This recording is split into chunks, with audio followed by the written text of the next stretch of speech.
Hello mga kaputak!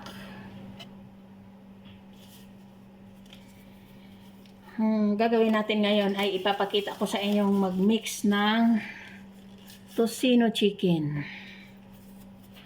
Siyempre, nandyan ang ating sili dahil mahilig tayo sa sili.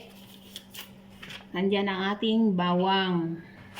At siyempre, nandito ang ating manok. Nahiwa na natin yan ang ating manok. Lagyan mo lang ng cinnamon powder. Ayan, ganyan. Isang kutsara. Tapos ito, maanghang na sili ito. Siyempre, ang gusto ko super hot. Kaya, 2 kutsara ilagay natin dyan. Tapos, ito, asukal. Ayan. Kikita nyo ang asukal. Siyempre, lalagyan natin ng konting asin. At syempre naman, ito ang ating food coloring. Lagyan natin yan. Okay. At lagyan natin ng mantika. Syempre, nandyan na lahat ang mga ingredient. Ayan. Halo-haloin na natin yan. Ayan, halo-haloin. Dagdag natin ng konting asin para magbabalance ang ating panglasa. Ayan. Pwede na natin ilagay ang ating manok. Siyempre, tuloy-tuloy na ang paghalo. Diba? Hindi natin nalagay ang paminta doon kasi hindi pa natin nakita ang paminta. Siyempre, lalagyan mo ito ng paminta. Kaya ano pang hinihintay nyo? Ayan, oh. Para sa ingredient ng ating chicken tocino. Ayan, nakikita nyo na kung paano ko ginawa. Hindi na kayo magkahirap-hirap pa. Kaya susundan nyo lang ang Putak TV. Diba? Hamoy natin. Bango. Tikman natin. Oh, wow. Parang kulang ang kanyang anghang. Gusto ko hot na hot. Nagdagan pa natin ng 1 kutsara.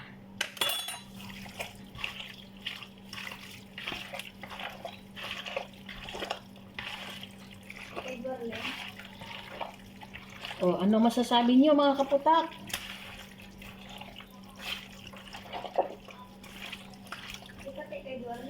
Sana kaya yung paminta ni Taruray? Nandito na pala, nakita niya na.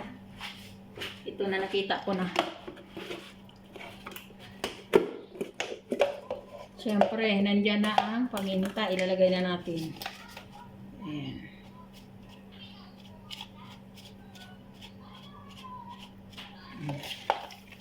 Tuloy ang masa.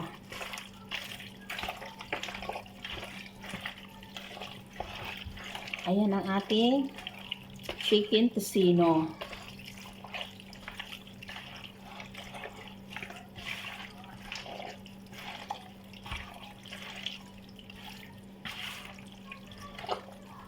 Pwede na. Pwede na. Pang negosyable na ito. Pwede mong ilagay sa supot. Ayan, oh. May chicken tocino ka na. Oh, anong masasabi nyo? Wow, mabuhay! Thank you so much. Thank you for watching. Please subscribe Putak TV. Hindi. Tapos na ang ating video.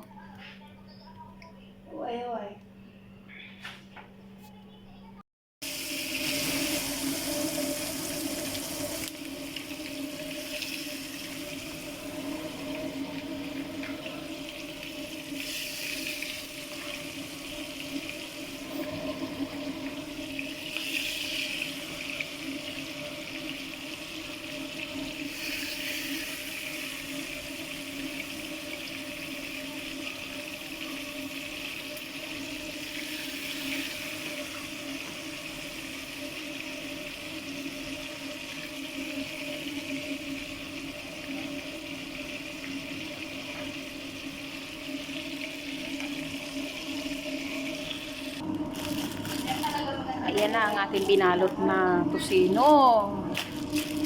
masisay nyo. Ayan. Homemade tocino. At syempre ito, ready to eat na.